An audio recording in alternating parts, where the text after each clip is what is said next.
ছোট্ট ছেলে মেয়েদের কোমরের মধ্যে কাইতন বাঁধে না? আপনাদের এলাকায় বাঁধে? তাবিজ ঝুলা, এতগুলা করে তাবিজ, গলায় এতটি, হাতে এতটি, এদিকে এতটি, আবার কোমরে এতটি। তাবিজের ভারেই তো পোলায় অসুস্থ হয়ে যাবে। সুস্থ হবে কি করে? বিশ্বনবী তাবিজ ঝুলান নাই, বিশ্বনবী ঝাড়ফুঁক করতেন। রুকিয়া, ঝাড়ফুঁক করবেন।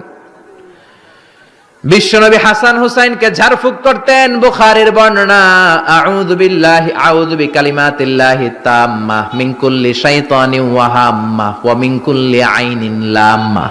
এই দোয়াটা পড়ে বিশ্বনবী হাসান হুসাইনকে ফু দিতেন। বিশ্বনবী তাবিজ দেখলে ছিঁড়ে ফেলতেন, সাহাবারা তাবিজ দেখলে ছিঁড়তেন, আর আমরা তাবিজ ঝুলাই।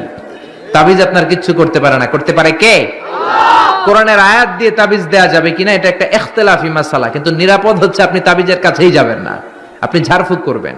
আপনার রাত্রেবেলা জিনে ধরে যাতে আপনি সূরা ফালাক সূরা নাস পড়ে ফু দেন, আয়াতুল কুরসি পড়ে ফু দেন, জিনের বাদশাও দিবে দৌড়। ঠিক কিনা? এজন্য আয়াতুল কুরসি পড়বেন, সূরা ফালাক নাস পড়বেন। লাবিদ ইবনুল আসাম ইহুদিদের মিত্র বিশ্বনবীকে ব্ল্যাক ম্যাজিক করলো। 4 মাস বিশ্বনবী অসুস্থ, নড়তে চড়তে পারে না। বিশ্বনবী 4 মাসে তাবিজ ঝুলায় নাই। 4 মাস পরে সাইয়েদনা জিব্রাইল সূরা ফালাক সূরা নাস নিয়ে নাজিল হয়ে যায়। 2 সূরার মধ্যে 11টা আয়াত। বিশ্বনবীর নিয়ে একটা কুয়ার কাছে যে সাইয়েদনা জিব্রাইল বললেন, ও নবী, কুয়ার ঢাকনা তোলেন, দেখবেন একটা চিরুনি আছে। ওই চিরুনির ভিতরে বিশ্বনবী দাড়ি আর চুল নিয়ে এই লাবিদ ইবনুল আসাম ইহুদিদের মিত্র 11টা গিট মেরেছে। কয়টা? 11টা।